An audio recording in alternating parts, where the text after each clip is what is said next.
Hello and happy Sunday, beautiful people. It is so very good to be here with you on this Sunday morning as we gather together to celebrate the magnificence and significance of the presence and power of God operating, flowing in, through, and as you. Let us begin with prayer, and I will anchor us with a reading from the daily word. Today's word is divine order, and the affirmation, during times of uncertainty, I trust divine order. How often have I felt disappointed when something did not work out as I had planned or hoped, only to discover a blessing I had not anticipated? Understanding that a seeming obstacle may actually be an unrecognized opportunity, I resist the temptation to wonder why the setback is happening to me. Instead, I pray, asking what is mine to do. I may receive guidance to wait for a better time to pursue my plan, or perhaps an insight will arise out of what appeared to be failure, showing me a way forward that will accomplish even greater good. Affirming divine order keeps me patient and trusting in right outcomes in all situations.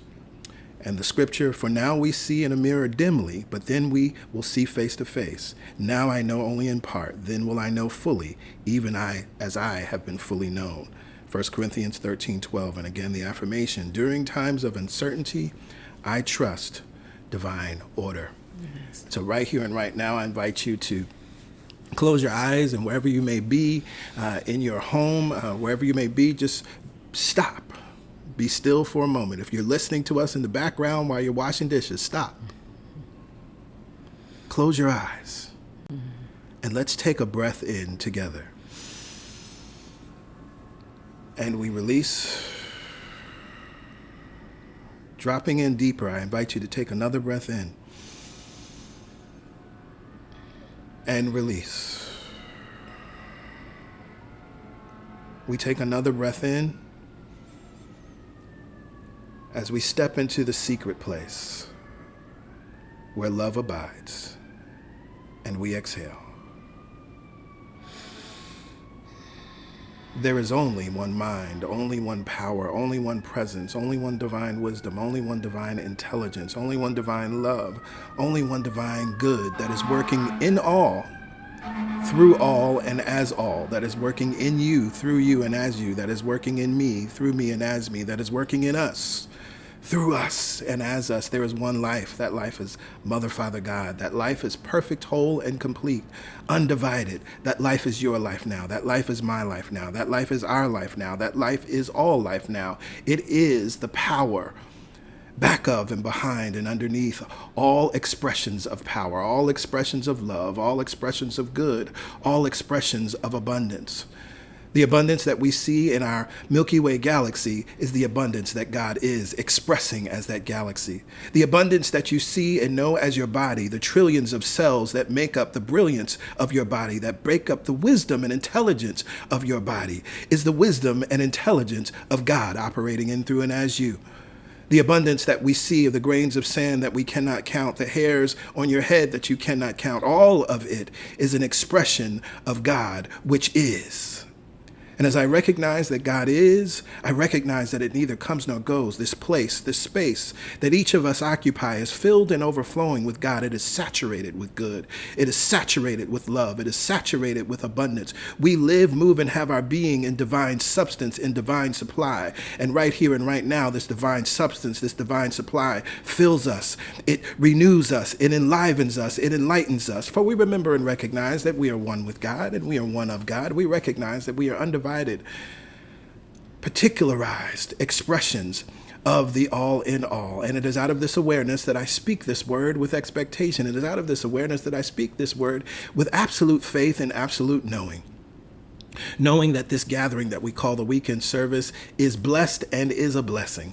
Knowing that this gathering that we call the weekend service is enlightening and enlivening. Knowing that this gathering that we call the weekend service reminds us that we're wealthy, reminds us that we're holy, reminds us that we're worthy, reminds us that we're sinless, reminds us that we're courageous, reminds us that we're brave, reminds us that all things are possible. And right here and right now, we choose our possibility. We choose well-being. We choose our possibility.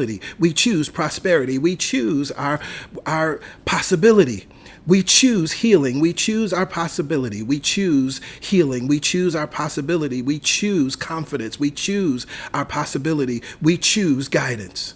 Oh, I am so grateful and thankful for this space called Celebration Spiritual Center, this lighthouse on the earth, this place that reminds us to go within, that reminds us that we have great power within us, that reminds us that we are bigger than any problem and any setback in any situation, that reminds us that God in us, through us and as us, is the absolute power of good working with and for us. I am so grateful for Celebration Spiritual Center. And I'm so grateful to be here on this Sunday. So with joy and thanksgiving, I release this prayer. I release it back into the law, which is always in operation because I understand the law, because I work with the law, because I know the law responds to me. And I know the law becomes according to the word that I have spoken.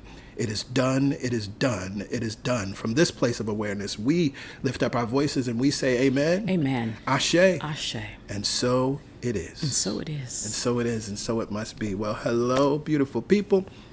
Again, happy Sunday. So wonderful to be here with you on this Sunday morning. So wonderful to gather together again in consciousness as a community as we continue to move forward in greater and greater good. If you are a first-time guest, hello, welcome. We're so grateful that you decided to join in on the stream, however you got here, whether it was the algorithm or whether it was someone you know. We're grateful that something brought you here, and we're confident that you will receive something, that you will hear something, that you will experience something that will support you in thriving in your life and living a very empowered life.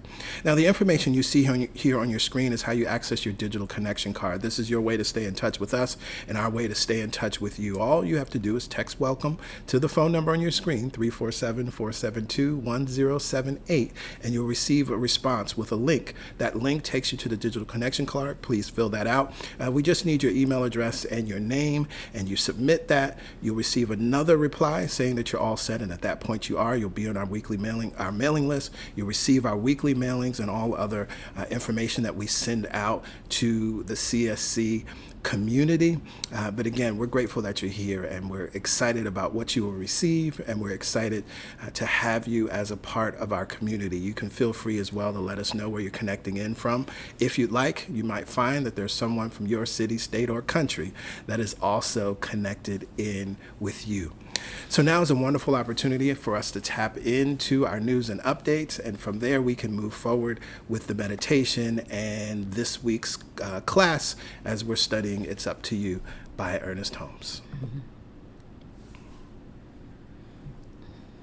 If you have a prayer request, you can send that prayer request in to prayerchampions@celebrationsc.org.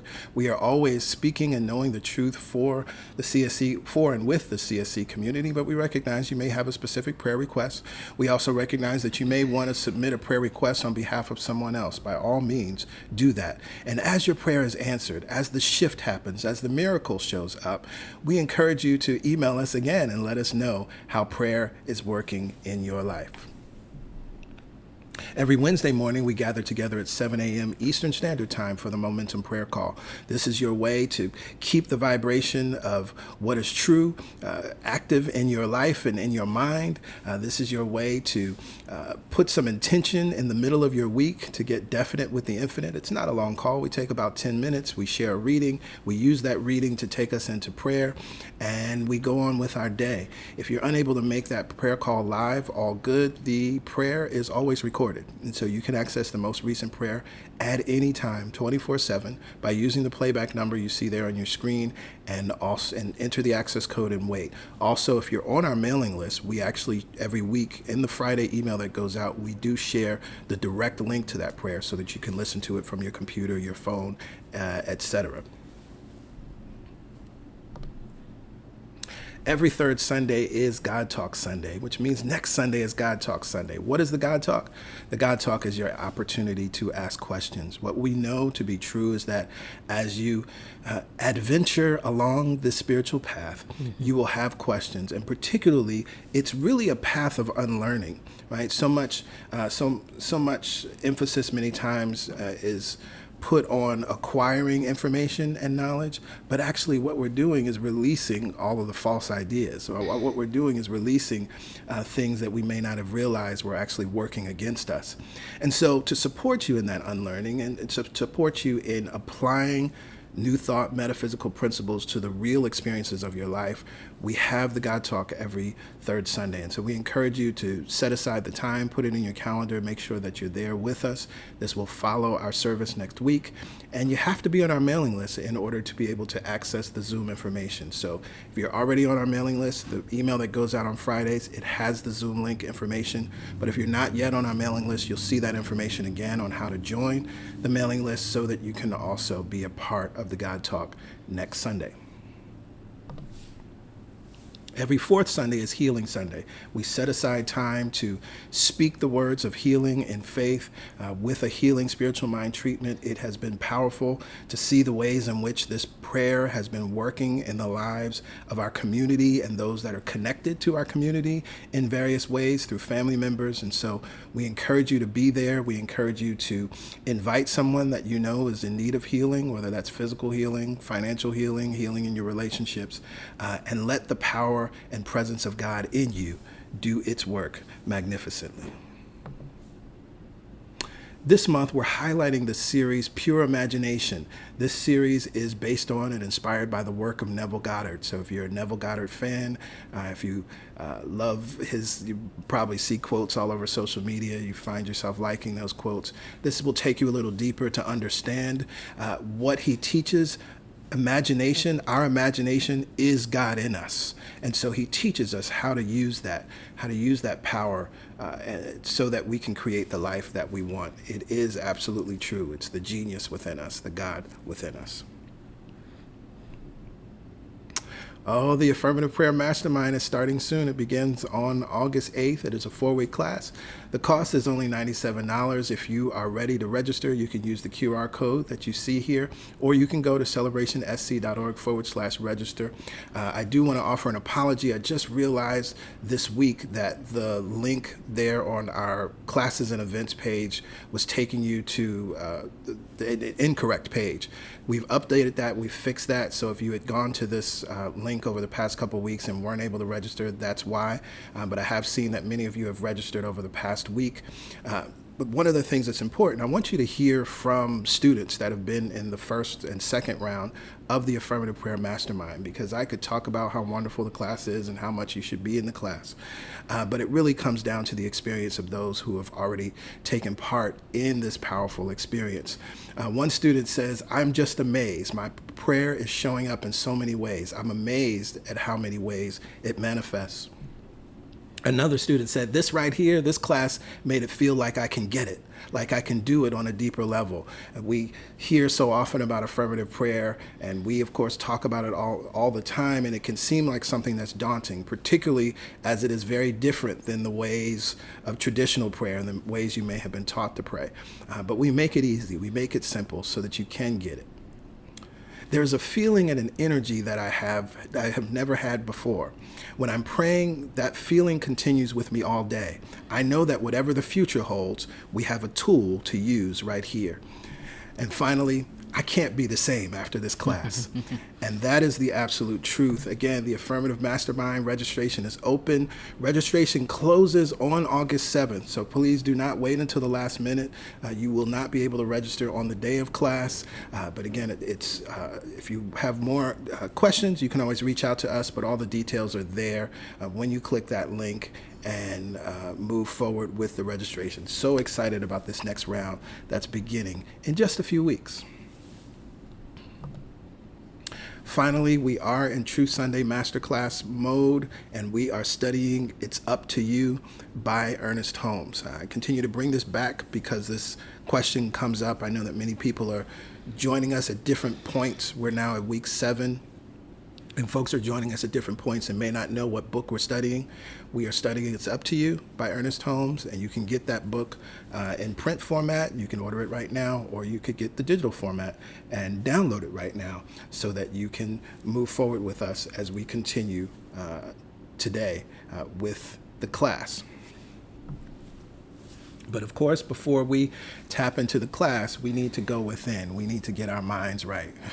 We need to put our minds on what is true. And so we have the wonderful pleasure of being led in the meditation experience by Pastor Yolanda. Yes, it is time for the meditation experience, the opportunity to take the teachings that we're reading, that we are studying, that we believe in our minds to be true, and to feel them alive within ourselves for ourselves.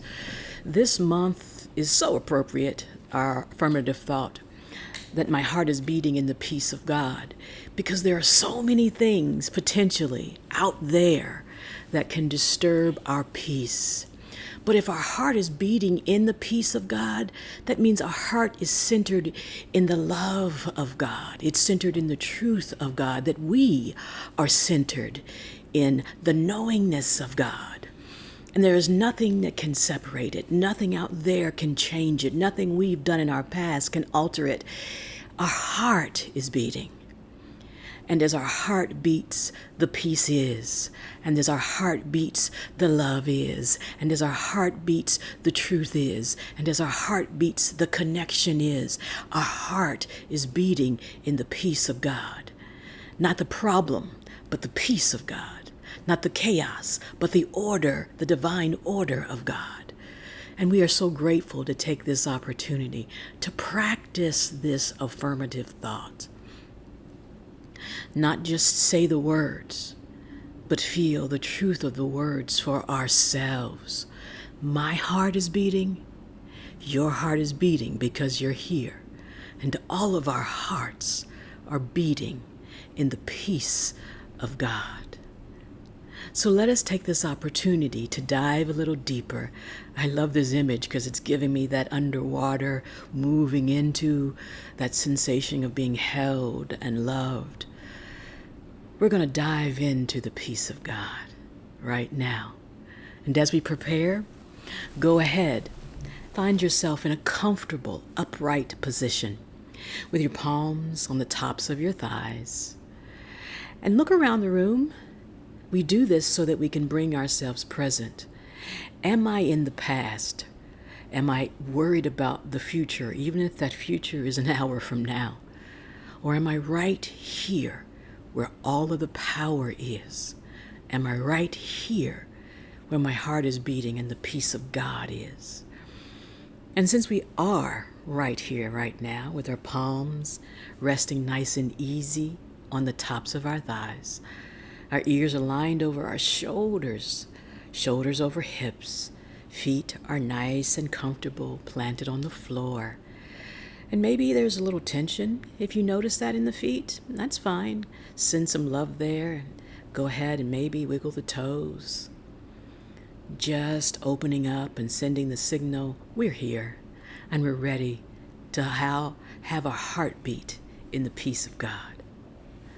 From this place of comfort, from this place of absolute safety, let us allow our eyelids to close.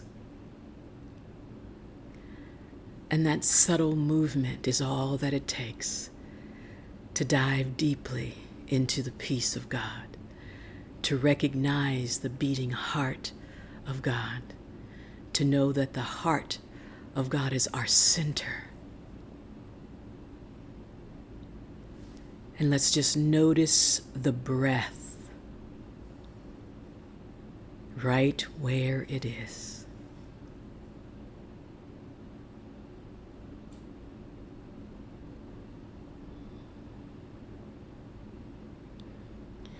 And whether that breath appears to be deep or shallow, we make no judgment of the breath or this meditation experience. We just allow it to be. We allow the beating heart to signal the peace. We allow the breath to move through the body as it is right here and now. Beautiful, everyone. Now let's take conscious control of the breath, for it is ours to do so. And let's together create a beautiful environment for the peace of God, the beating heart, and the breath to move together. Send our focus of attention deep into the low belly, and the breath will follow. Together, inhale for a count of 4. Hold for a count of 4. And sigh it out for a count of 4.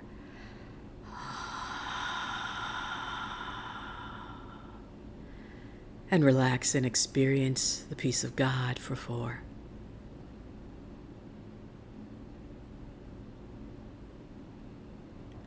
Again, inhaling into the low belly, dropping the breath even deeper. Maybe it was sitting a little high, but you can take it deeper. And hold for 4.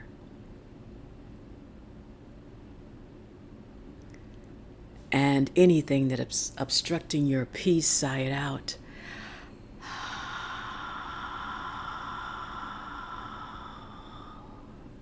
And rest for 4.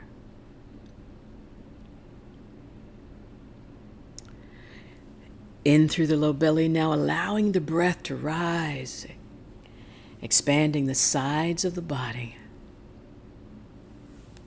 And hold.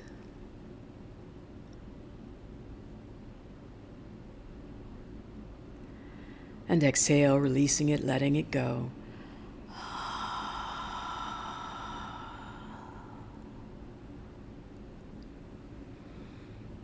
And just enjoying the peace of God.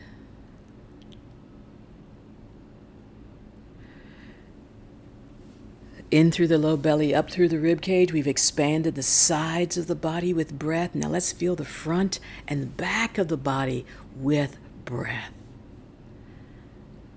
Hold it there.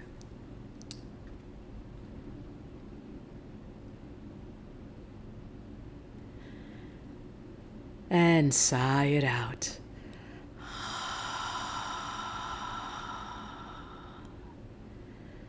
And enjoy the peace.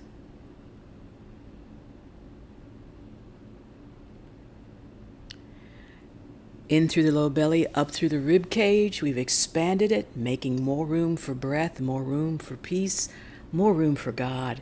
And allow it to rise now, connecting your heart center to the heart center that is God. Hold it there.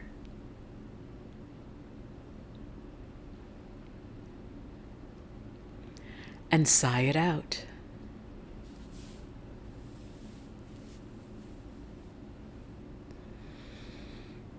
And relax.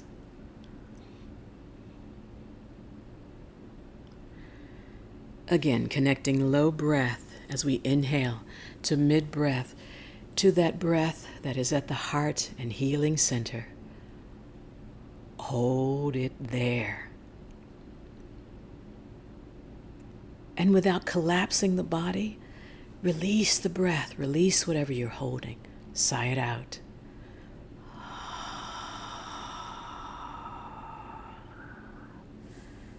Relax. Let's practice our fullest breath now.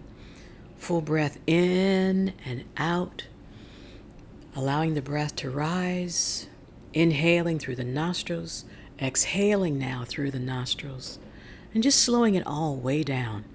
A count of 6, in and out through the nostrils. Let's practice for a few rounds.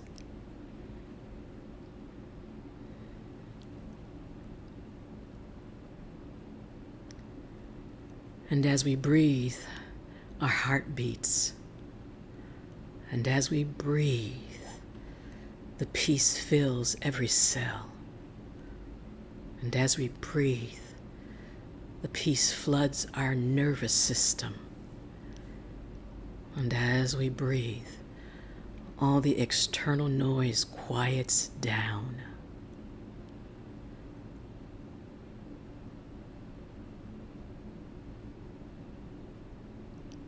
Beautiful, everyone. Now let's take this quiet into our body fully. Let it experience the peace of God, just as your heart beating is a representation of the peace of God. Send your focus into the feet.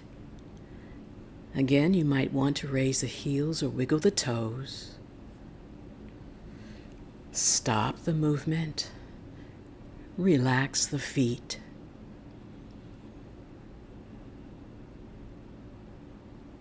Grounded, connected, centered in the peace of God. Let that flow up through the soles of your feet, across the ankles. Relax the ankles. Energy now is unobstructed. It can flow across the shins and the calves. Relax the shins and the calves. Energy flows across the knees now.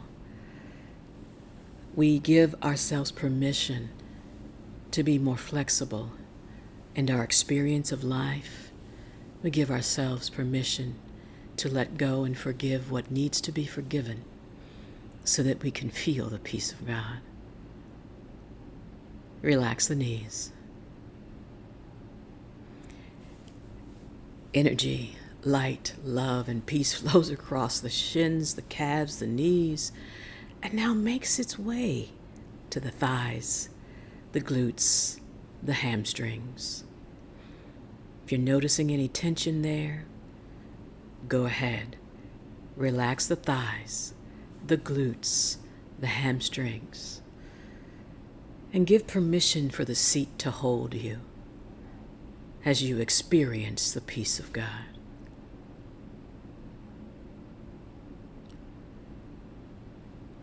Letting that energy gathered now at the base of the spine make its way up, traveling, energetically moving and flowing.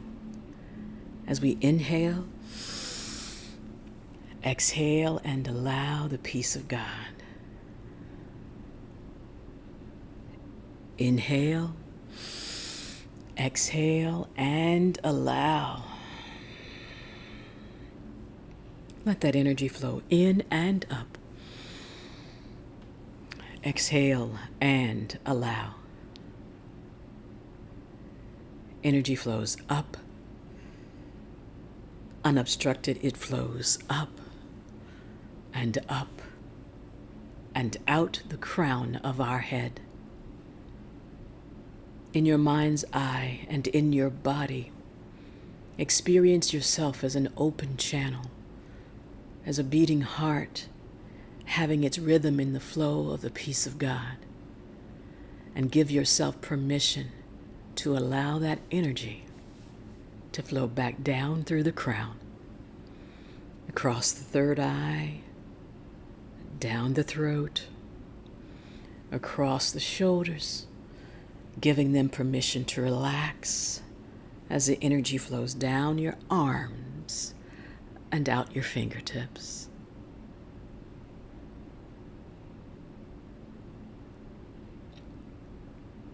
Beautiful, everyone.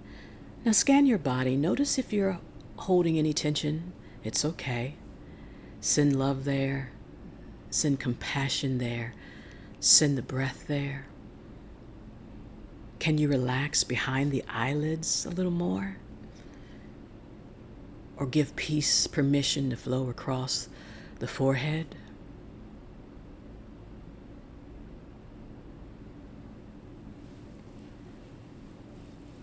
I will monitor the time. You take the inward journey. And if the mind wanders, it's okay. The mind is simply doing what it does. And we bring compassion and love to our wandering mind. When we become aware, we bring ourselves back to the centering thought. My heart is beating in the peace of God. My heart is centered in the love that is the peace of God. My heart is beating easily and effortlessly in the peace of God now.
With our eyelids still closed, allow my voice to bring you nice and easily back.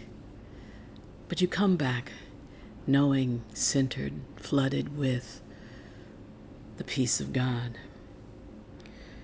Each heartbeat brings me peace, and each breath infuses me with strength.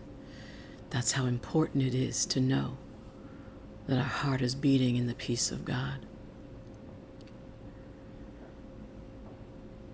And with our eyelids still closed, we enjoy the sensation, the time, the loving attention we've given our bodies so that it is renewed and strengthened in our understanding and in our experience of peace.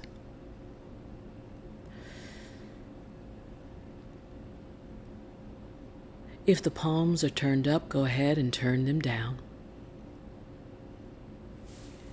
Inhale, draw the shoulders up by the ears. We're going to wake the body nice and easy. Exhale as we release the shoulder blades back and down. Inhale, elongating the breath, elongating the body. Exhaling, releasing. One more time, nice and easy. Inhale, draw the shoulder blades up by the ears. Exhale, release the shoulder blades, nice and easy, back and down. Bring the palms together at heart center. Lightly touch the thumbs into the sternum, right there, that little bony ridge at the center of the chest. And if you're able, bow the chin towards the fingertips, pausing to notice how the energy of life is still moving and the heart is still beating. That means that it is forever beating in the peace of God. Inhale, raise the chin, raise the gaze, release the breath, maintain the peace. Namaste.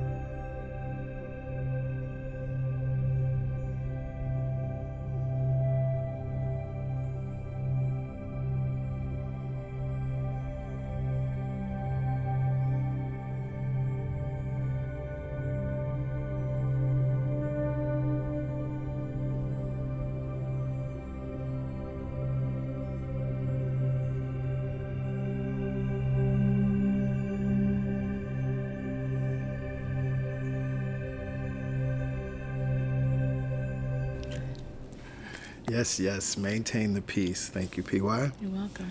Namaste.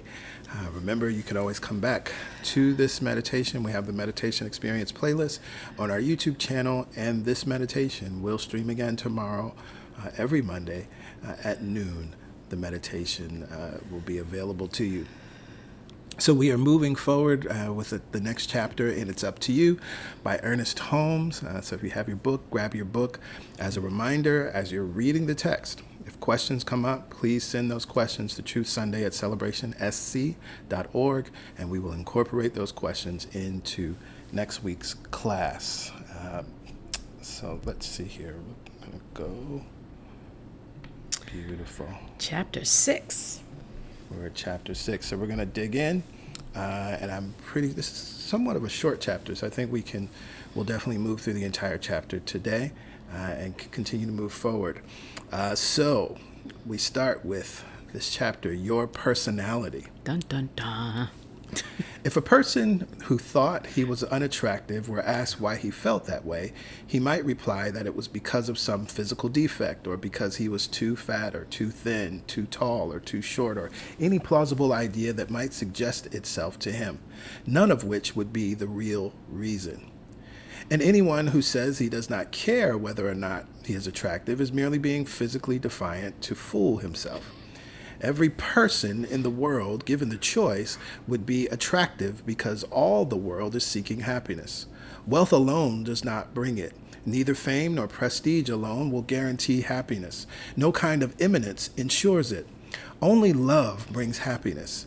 And being attractive is one dependable manner of giving direction, impulse, and momentum to love. Every person can be attractive. Not by the application of external methods, but by thinking on the qualities that make for attraction, which will provide a mental equivalent, and attractiveness will then become manifest in their life.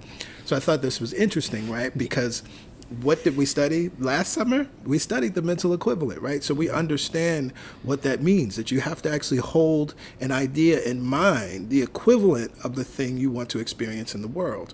And so drawing from that knowledge, right, what Ernest Holmes is saying here is that we understand that the truth is all of us can be attractive. And we're not talking about physical Right. being physically attractive, but he's going to tap into that. Right. And I love the way this chapter started out, because you think that's what he's talking about. And you're like, Ernest Holmes, why are we talking about this in a text that is supposed to be about spirituality? Right. But he's going to get into it. Right. And so that's why he says, not by the application of external methods. There are lots of external things we can do. And people do. Right, to make ourselves attractive, but that's not really it. We have to provide the mental equivalent, and attractiveness will manifest in our life. Whatever we can make real in thought, provided our thought shall believe it is real, in truth must be real. So that's the principle. It's always at work. It's always true. Whatever we can make real in thought, right? We hold in mind. You can see it in your hand. This is not as easy as it sounds, and yet it is so simple that wise people are confounded by it. What do we mean by attractive? By this, we do not wish to convey the more familiar, synonymous terms of ability to allure, to draw, to influence, to entice, but rather the more comprehensive idea of spiritual magnetism. So when he says that everyone can be attractive, he's saying everyone can be and become a spiritual magnet. The drawing power of spirit, which is forever irresistible. The effort to acquire an attractive personality need not be accompanied by a tumultuous cataclysm. It requires only that we become wisely fastidious in the choice of our mental diet. It only requires that we become wisely fastidious in the choice of our mental diet, right? That means that we have to be mindful of the things that we ingest mentally, that we allow into our thought life, that we allow into our consciousness. And we have to be equally vigilant of letting go and doing a mental house cleaning of those things that we no longer want a part of our life and no longer serve us. realizing that we will starve our higher nature by giving living quarters to negative thoughts, such as the belief that we are unattractive, whereas thoughts on the supremacy and allness of mind will nourish and exalt us. Go ahead. Yeah, I was going to say, it's beautiful, beautiful imagery here when he's talking about it starves our higher nature. And this is something to think about because, see, we think that we're trying to, you're trying to become a spiritual master, that you're trying to become a master manifester, that you're trying to become something that you're not. Your higher nature is. But the reason that you may think that you're not that thing or that it's some special thing that you need to become is because your higher nature has been starved, right? So imagine that there's something within you that if you just would stop either feeding it bad things or start feeding it good things, right? You would then all of a sudden realize how powerful and vigorous and amazing you really are. And so that's really what we're doing, right? We starve our higher nature by giving living quarters to negative thoughts. Or giving living quarters, giving space in our mind to mistakes, giving space in our mind to what other people think about us, giving space in our mind to the past, giving space in our mind to worry, doubt, and fear. All of those things are unwanted things or are in opposition to what is true about the nourishment that is the allness of mind. Yeah. When we understand this thoroughly, we will no more indiscriminately accept the vagrant thoughts that hover about our mental doorway than we would indiscriminately accept an unchoice food that was placed before us.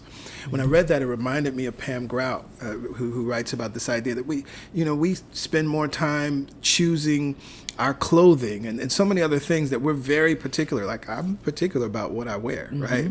Right? There's certain things I will and will not wear. I take time and care, right? But we actually many times put more time and care into so many other trivial and external things than we do with our own minds.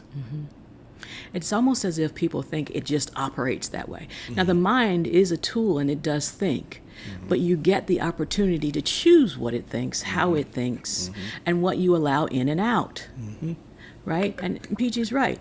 We spend a lot of time, I love nice things. I love dressing a certain way, but think about it. Aren't you very choosy in the things like you get your lattes, they got to be made a certain way, but we don't spend that much time with the thoughts that we allow in and out of our mind. Right.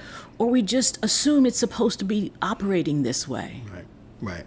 And here's the thing. This is not an either or. The same energy that you choose to be specific and particular about your clothing, specific and particular about your Starbucks order, that same energy, that same power is what you must use to be particular and specific about the thoughts that you allow in your mind. That's all. It's not an either or, right? It's not that, it's bad to be particular and choose it. No. No one stops that part of their personality. But what we're trying to do is to get you to realize you have more control over your mind than you think. Right. If you went to Starbucks and ordered something and they handed you someone else's order, you'd be like, this isn't mine. Right. Immediately. Right. Some people would get a little pissed off about it. Exactly. How about it? Like, this isn't mine. How dare you? Right. People get upset when they don't spell their name right on the cups. Right. But then you accept what somebody says you're unworthy or if you're not deserving. You accept all of that. You don't argue against it. You don't deny it. You just like, okay, right. I don't deserve anything more. I'm not worthy of more. But if you get that upset about them spelling your name right on the cup, about the order that you got and it was incorrect, what are you doing with the way you think and how you're letting things from media or whatever into your consciousness? It's up to you. There are certain points relative to the meaning of life of the individual which appear so self-evident that it would be impossible intelligently to maintain a denial of them. First, that there is a creativeness in the universe which gives rise to the creativeness in the individual. Therefore, that the creativeness in the universe and the creativeness in the individual is the same creativeness. Second, that there is in the universe and in the individual a personal element which makes possible free will, self-choice, spontaneous action, restricted only to the necessity of such volition forever remaining true to the natural order of things and to the nature of reality. Right? And so he's saying there are two things. These are absolutely true. Right? These are absolutely true, and beautifully, as I said last week, when we think about where we are in time in the 21st century, in 2024, we have an alignment between spirituality and science. But it's absolutely true. There's a creativeness in the universe, and that creativeness gives rise to the same creativeness in the individual. Right? When we think about the fact that we are star stuff, right? When we think about that reality, that the elements that comprise our physical body are the same elements that we marvel at in the cosmos, right? There's this union, literal union between us, right? And so that same creativeness that we marvel at, that creates the cosmos, exists in, through, and as us, even at the cellular atomic level, because they actually start to look the same at that level. And so if that is true, then it is also true that the creativeness in the universe, second, it's also true that in the universe and in the individual, there is something that it seems to be spontaneous. There's spontaneous action, free will, right? That we actually have the power of choice, that we realize that the processes that exist, for instance, I love to think about the ways in which there are rock formations that exist that happened over millions of years, and now rivers flow through them, and it was because of the water constantly running over this rock that now it has turned into something that we marvel at. But millions of years from now, humans won't be able to see the same thing that we saw because it will change, right? Like there's something within the universe that's constantly creating, and we marvel at it. Like water's carved out this rock into something beautiful, and it's going to continue to carve it into something, right? Until eventually those big, large rocks will become pebbles, right? And something else will be there. So it's clear that in the universe, it's not like this idea that God created the world and created life and it's just set in stone as is, right? Like even if you were to take a literal reading of the 7 days, as if that's exactly how creation happened, the Grand Canyon didn't exist then, right? You see what I'm saying? Like, so God didn't create that. But the creativeness that is built into the natural order and law of things allowed that to happen, creating something brand new, and will continue to do that millions of years from now. When an understanding of these 2 points has become a part of our conscious belief, we will understand how natural it is for an idea held in mind to become manifest in our experience. Natural, normal, easy. There's a sermon y'all can go back to, Natural Law, right, which talks about that idea. It's very important that we understand that. And Ernest Holmes uses that word often related to the principles. And I think in that sermon, I used some quotes from Maharishi Mahesh Yogi, who also talks about this idea. It's natural law. Nothing about this is supernatural, fantastic, magic. It's not. And this is why I also was saying last week, this idea of you don't have to believe in manifestation any more than you have to believe in the process that turns liquid water to solid ice. An idea held in mind to become manifest in our experience. When we realize that the life principle in everything is one life principle, then we are able to see how it is that the spontaneous will of the universe manifested in the individual gives the individual the right of choice under the law of the universe, but not beyond that. There is no individual attraction. All may have it. This is why we say, and I'm quoting Ernest Holmes again here, right? Understanding who and what God is, right? That God is no respecter of persons. It doesn't play favorites, right? It responds to us. It works with mechanical accuracy, right? And it is everywhere present at all times. There's no individual attraction. All may have it. I don't own this process any more than you own this process, any more than we own, again, the process that changes a liquid to a solid, water to ice, liquid, water to ice.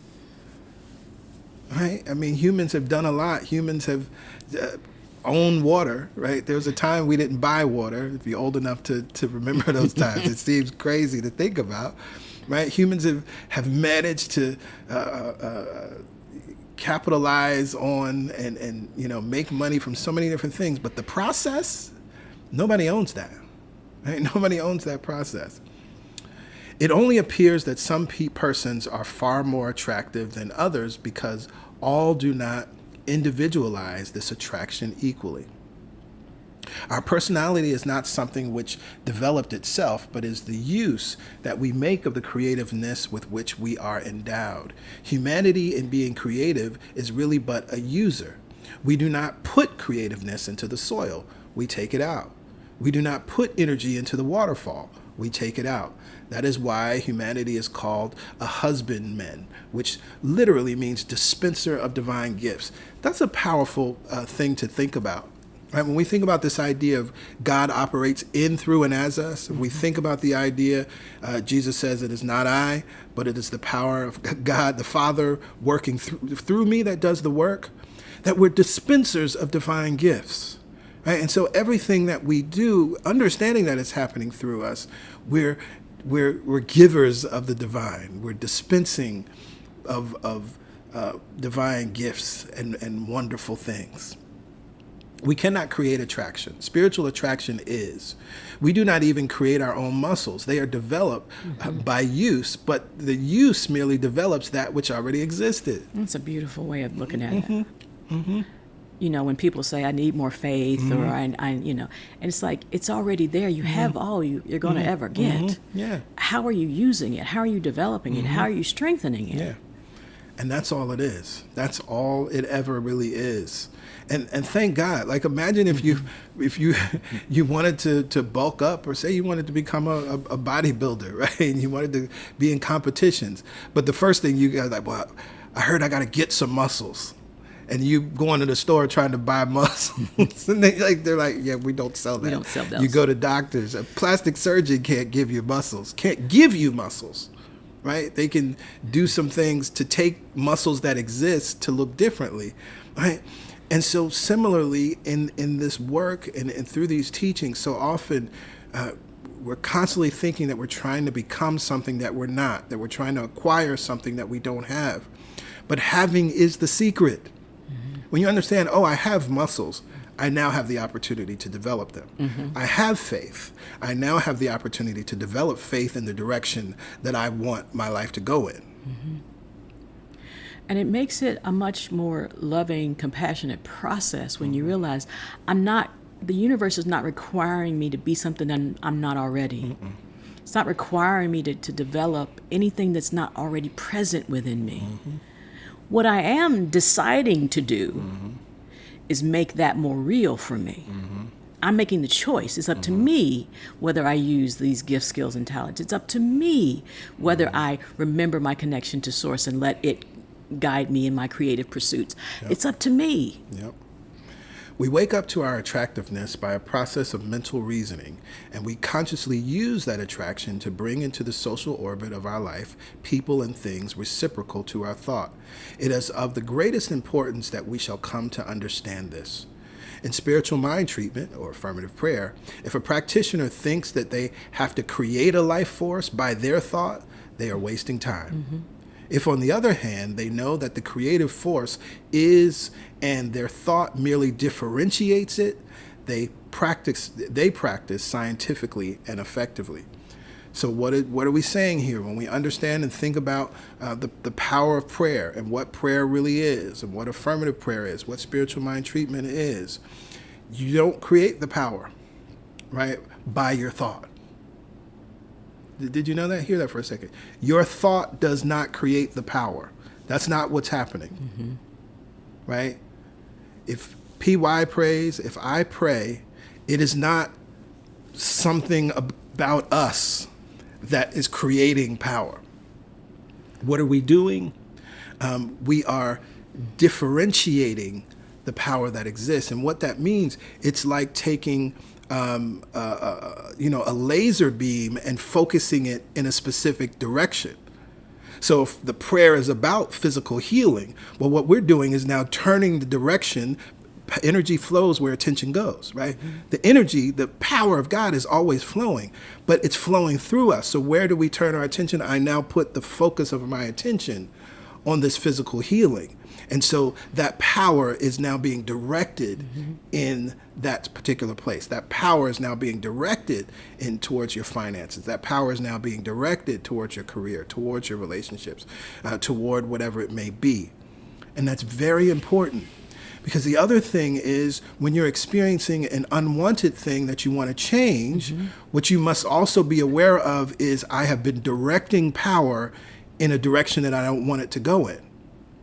Right? Life is not punishing you and there's nothing wrong with you. Right? It's like if you had a light and it wasn't shining where you needed it to, right? You would turn it in the direction where you need to be able to see. That's all we're doing. And it's like it says, it sometimes doesn't feel easy, but it is simple. Yeah.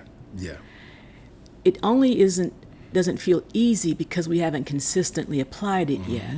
The more we apply it, the easier it becomes. Now, it's always simple because it wouldn't be hard, that wouldn't be loving, and that wouldn't be kind. Right. And so in the beginning, it can feel a little challenging to immediately go to affirmative prayer, your affirmative prayer, whatever it is. But the more you use it and the more you realize that you are focusing it in a direction and getting and achieving the results you want with that prayer, the easier it becomes to rely on it. The prayer is supposed to be simple. Yep. It's a tool. A wrench is a wrench is a wrench. A screwdriver is a screwdriver is a screwdriver. If I pick it up and PG picks it up, it does the same thing. There you go. I love that. Absolutely true.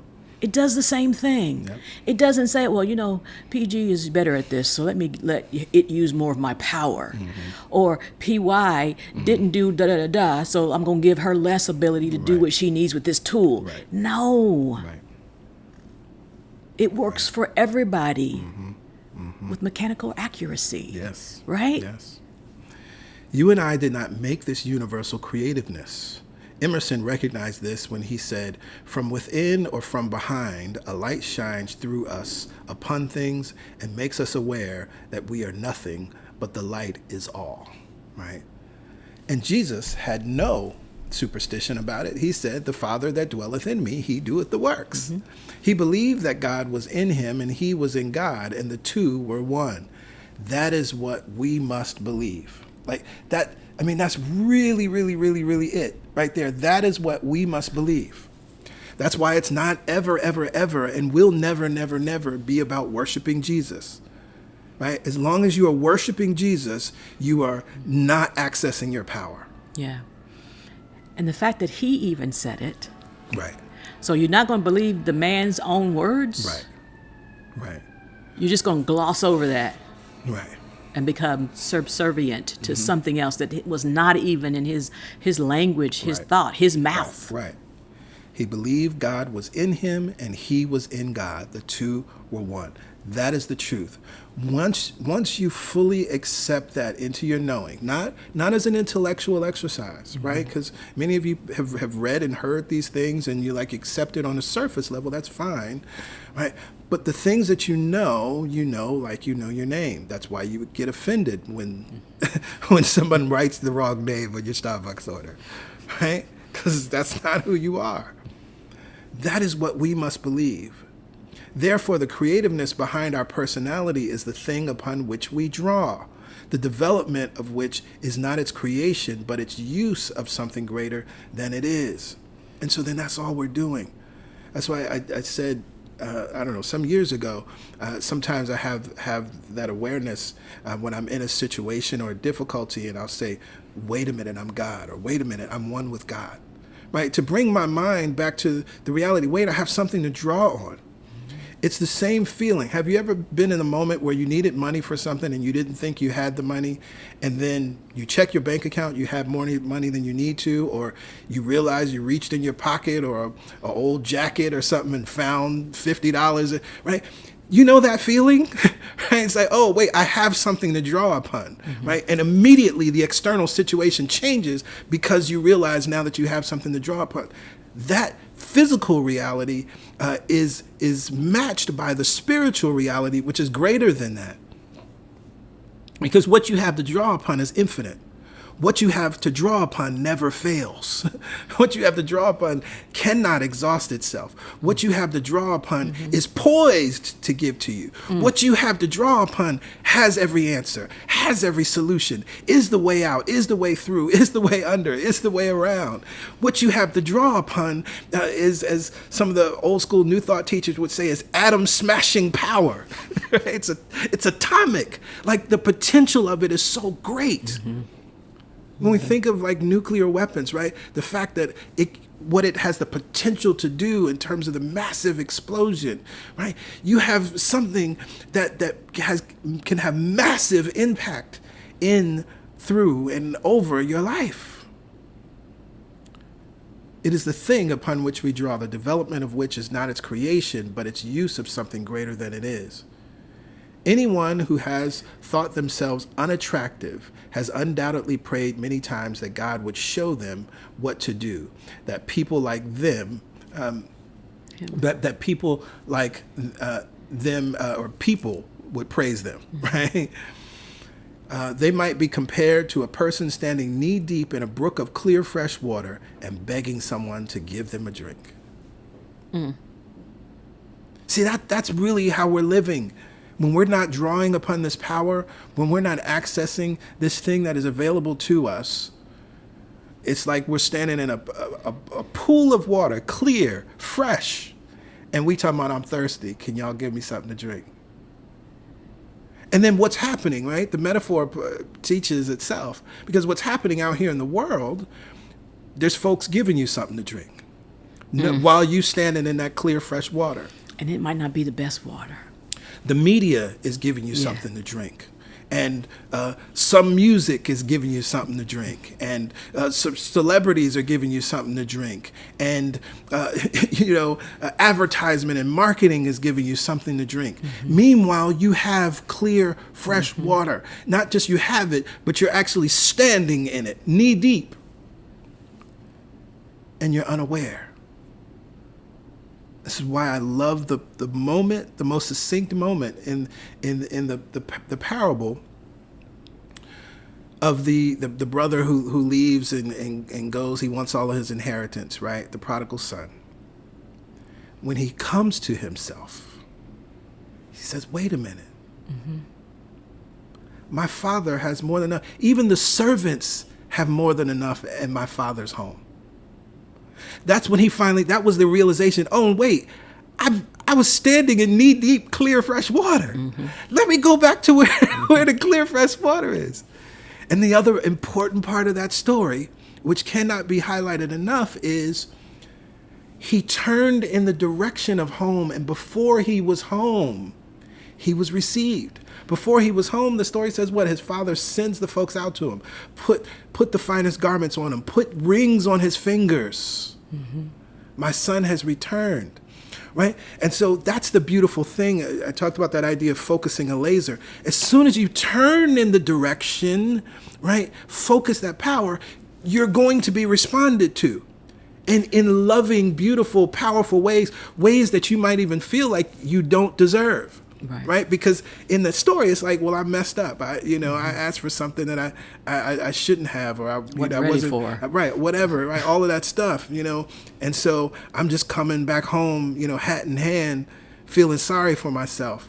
But what was the response? That's my favorite part of the story. That's how it works. Jesus often started those parables by saying, the kingdom of heaven is like this. I love that. It's like it's just right there and people gloss over it. Right. The kingdom of heaven is like this. And the kingdom of heaven is within and all around you. Right? Your mind and the power to think in these ways is your kingdom of heaven. It's like this. His only need is to bend his head and drink to his heart's content. He needs only to open up the avenues of his mind by recognition of his oneness with the eternal beauty, and every attribute of good will manifest in his life for all to see. His attractiveness will cry from the housetops. So again, as we talked about at the beginning of this chapter, it should be very clear now what we're talking about and what Holmes is talking about when he talks about attractiveness. Right. He's not talking about physical beauty. Yeah, he's not talking about how pretty or handsome or whatever you would consider it you are. We're talking about the ability to attract, as a spiritual magnet, the life that you desire. Happiness, success, radiant health, prosperity, and money. The creativeness of the universe is equally distributed among all people. It is the will of God. When I say the will of God, I mean the nature of being, because that is the will of God, right? And this is important, right? Because, these words and you hear these words and think the will of God. And so then it's like, oh, well, if it's God's will, as though God is allowing certain things to happen in some people's lives and disallowing them in others, right? As though God is adding things to certain people's lives and taking away from other people's lives, which is giving God human characteristics. It's anthropomorphizing God. That's not what the will of God really means, right? The will of God, he talks about the nature of being, right? And so creativeness is equally distributed among all. That's the will of God. Right? Like God has endowed us with great power. You don't have to worry about, if God will allow it, if it's God's will. You don't have to operate in that place, because that's not what's going on. God cannot will anything other than its own nature. And the will of God is the spontaneous nature of God everywhere. So what he's saying is, when we understand and we start to look at the nature of life, when we start to look at this creativeness, the parameters have already been set, right? And so what's the possibility is with us to now use it. It would be like if you said, if you're playing a video game, if it's the will of the video game creators, maybe I'll jump over into this area or try this other. The parameters have already been set, and now you get to play and explore. And what's beautiful, most video game creators are amazed at the ways in which people now take this game that they created and expand it beyond anything that they could ever have imagined or thought. I was just watching something yesterday about the old arcade game NBA Jam, right? And it was fascinating to listen to the creators talk about their amazement and surprise at the ways in which that game happened to blow up, right? That made $1 billion in its first year. And the comparison was wonderful. The number one movie at that time was Jurassic Park, which made $100 million, and that broke records. But this video game made $1 billion. Blew their minds, right? And so as creators, you create the parameters, in this case, the video game, and then those that are playing the game take it to levels unseen, right? And inspire each other, and it creates and spawns all of these wonderful things. So is the same, right? That's a microcosm of the macrocosm of the creativeness of life itself. And so the will that he's talking about, right? Again, God cannot will anything other than its own nature, and the will of God is the spontaneous nature of God everywhere. For us to express God, to be God, to express the divine, to be the divine everywhere. And it's so interesting that a video game could make $1 billion in its first year. So we understand the nature of playing games. We enjoy playing the game, but we don't realize that the life itself is the game. It really is. And as soon as we understand the rules and have the tools, we get to play the game. Yep. Therefore, the will of God is for the creativeness of humanity, the manifestation of the divine in what we call the human. And that will cannot be more from one person than another. That wouldn't be God. That wouldn't be love. It wouldn't be love. Wouldn't be. But biologically and psychologically, people are by no means equal. I have to admit that some people are congenitally unfitted for certain tasks. I would not be so foolish as to think that everyone is intelligent enough to sit in the White House. I'm laughing now, and it's funny because I'm like, Ernest Holmes, hold my beer. Because in 2016, someone was elected and someone is currently running, that you would be shocked. So that's a funny line. But of course, we understand what he means. It's part of the reason why we're, it's such a calamity, right? All that has happened in terms of that person occupying the White House. But I am speaking of generic humanity, the universal idea of which each one of us is a unique individualization. Fortunately, we know now that it is not necessary that each of us shall be biologically and psychologically exactly alike, or what we call equal at that level, right? Mm-hmm. That's important. We are all equal, but it's true. I mean, just to put it straightforward, literally, there are some people that are born with no legs and no arms. We know that although it's wonderful and powerful, there are many things, and we love to be inspired by, to seeing the ways in which God expresses as those souls, because there's nothing wrong with them, right, in that sense of equality. But we recognize from that practical standpoint, there are things that someone with legs or someone with arms would be able to do that other person couldn't do. Or would do differently. Right. Mm-hmm. And so it's important to understand that's what we're talking about. There are people very much farther advanced than we are. There are others much less advanced. And my belief is that this goes on to infinity. And this is important, right? Because it's like, even as you could think of one person being more advanced than you, or intellectually more astute, whatever that may look like. And from their vantage point, there's somebody that they're seeing that, oh, wow, one day I hope I can be like them, right? So that's the nature of life, right? And that's what he's saying. It goes on to infinity. I believe in the natural order of an evolving universe, visible and invisible, an infinite manifestation, and an ever-evolving one out of a potential which is an equal possibility to all people, right? And so even as we can think of our cosmos and our Milky Way galaxy and all of the brilliance that it is, right? There is something. There are higher forms, higher expressions of being that, we're, in comparison, we're like ants to their reality. Right? Someone may say that because we are not all alike, we are not all perfect. Not at all. I believe in the natural, instinctive, spiritual, unconditioned, and unviolated perfection of every living soul, no matter what they appear to be. So again, this is very important. So if that you were hearing this idea about, we're not alike biologically and psychologically, let's understand what Holmes is talking about.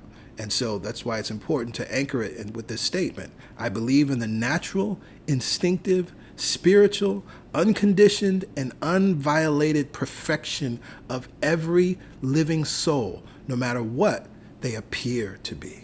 Mm-hmm. But all are not evolved to the same point in the recognition of their perfection.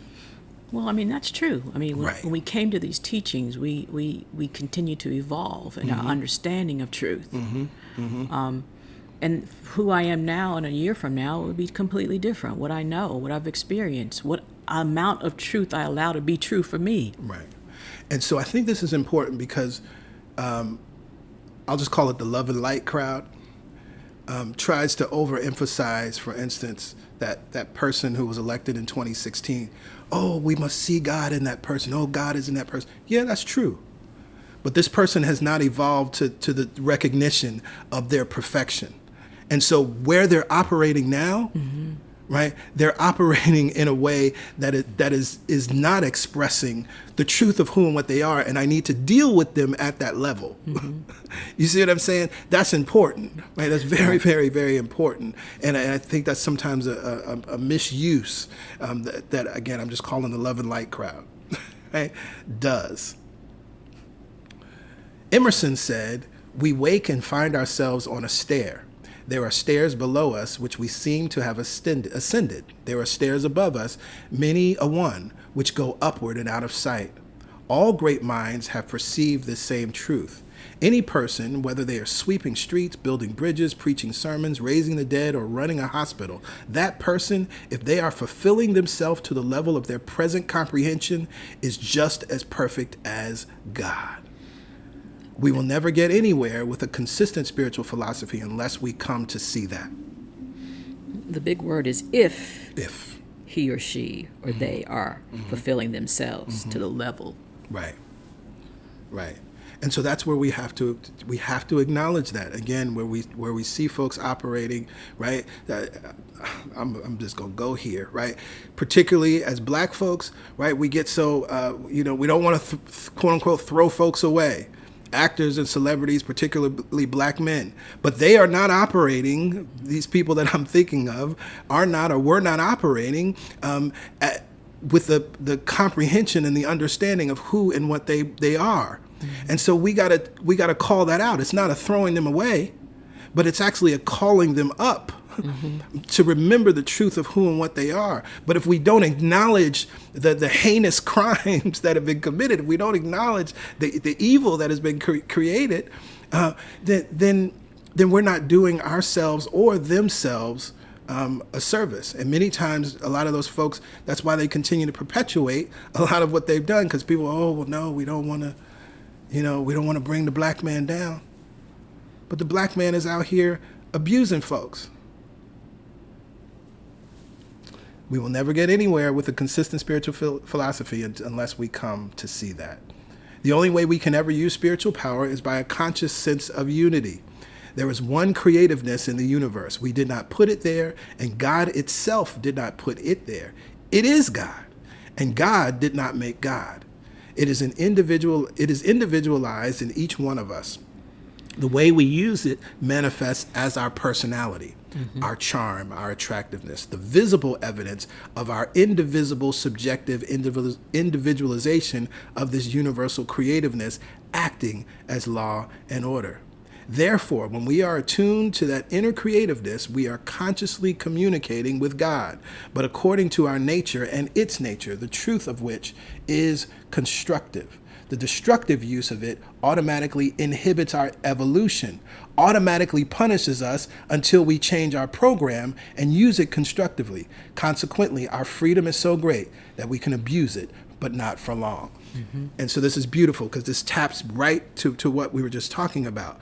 The destructive use of it automatically inhibits our evolution. And that's on the individual level and on the community level, right? On the collective level, on the national level. It automatically punishes us, and that punishment is simply cause and effect. Yep. There's automatically an effect until what? We change our program. Once you turn, just as the prodigal son did, in the direction of your father's home, right? In his case, he was in the slop with the pigs. That experience, which felt like punishment, changes. Psychology has been unable to satisfactorily explain to us what a person is, yet there is a known personalness. But we make a terrible mistake if we think the effect is its own cause. God is universal intelligence, the infinite capacity to know and to be. It is impossible for the finite to grasp the full meaning of God. This infinite being has within itself what we may call an infinite personalness. This does not mean that God is a person as we think of a person. On the other hand, it does not limit the idea of infinity to think that the Spirit has the elements of personalness. So this is important, right? Because when he talks about we make the terrible mistake if we think the effect is its own cause. This is what happens out in the world as many people are expressing things that we would call good, or express greatness, or express magnificence, or do magnificent things, or do wonderful things, or express things that would make us call them geniuses or wonderful people, right? But the terrible mistake that many people make is thinking that they are the cause and source of that expression. This is then why many people find themselves falling into destructive habits, find themselves falling into misuse of drugs and alcohol and so many other things, because nobody can live up to that. If you think you are the cause, you can't keep doing that over and over again. Here's the in the story of the Wizard of Oz, right? The man behind the curtain, that was part of the problem, right? He had to create this illusion and create all of this, right? And maintain it for something that he never was. And he could never, unfortunately, he was just mistaken to have this great power that he didn't have. Mm-hmm. So it's important to recognize that the personalness that expresses our personal expression of genius, of creativeness, of power, of greatness is simply an individual expression of the infinite personalness. Mm-hmm.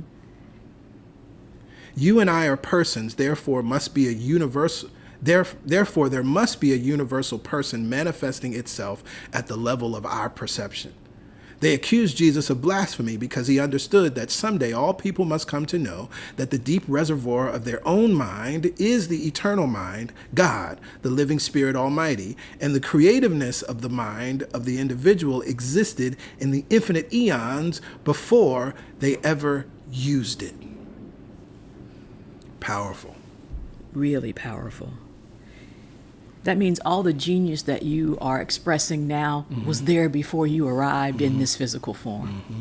Mm-hmm. And so you get to take the pressure off of you got to come up with something. Mm-hmm. I got to solve this problem. Mm-hmm. I got to create my career. Mm-hmm. I gotta. Mm-hmm. It was already manifest. It was already there, just waiting for you to allow it to express in, through, and as you. Yeah, yeah. And it can express individually in different ways in each person, and it does. Mm-hmm. That's how vast it is. Mm-hmm. It doesn't replicate itself. Right, right. It just keeps on expanding, mm-hmm. creating more good, more mm-hmm. genius, more whatever. Yeah, yeah.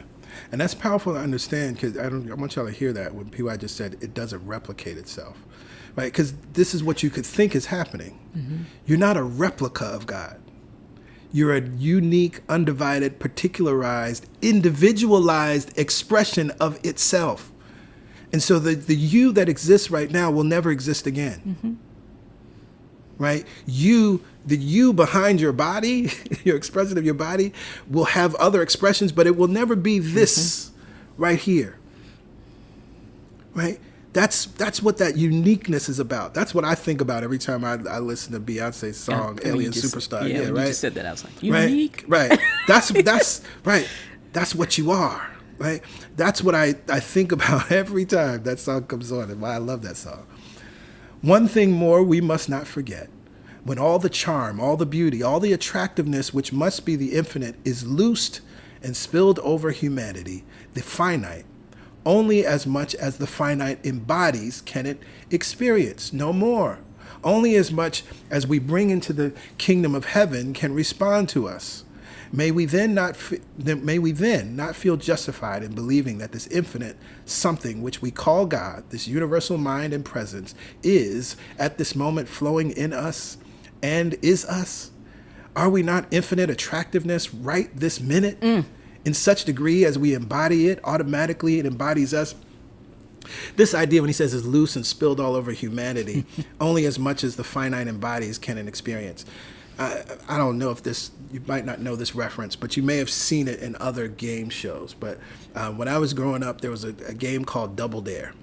And in Double Dare on Nickelodeon, there were different things where you would hold a bucket, right? And it might be slime, it might be chocolate pudding, it might be water, but you had to hold it until the bucket filled up and got to the line, and then you could go on to the next thing, sometimes passing off to your partner.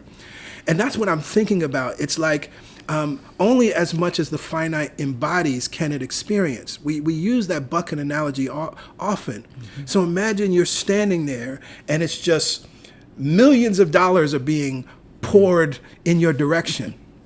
But you can only keep what you keep in that bucket. Or another one that comes to me, you ever seen people in those machines where the dollars are just floating everywhere, and it's just as much as you can keep, and they trying to stick it everywhere they can. And then once the wind has stopped, whatever you still have is yours, right? And so that's really only as much as the finite embodies. And so that's why we bring ourselves to constantly learning. That's why we bring ourselves to constantly studying. And that's then why we bring ourselves to constantly unlearning, because that's what's allowing us to embody more of this good that is, more of this infinite creativeness, this attractiveness, this charm, this beauty that is.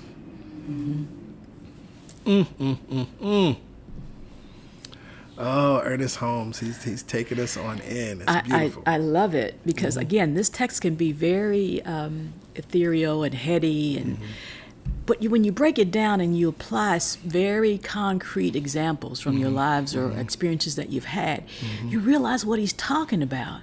It's not something that you have to acquire. You already have it. Yep. How much are you putting in your bucket? Yeah. Do you even have your bucket Do up? you have a bucket out? Right. See, that's the other part, right?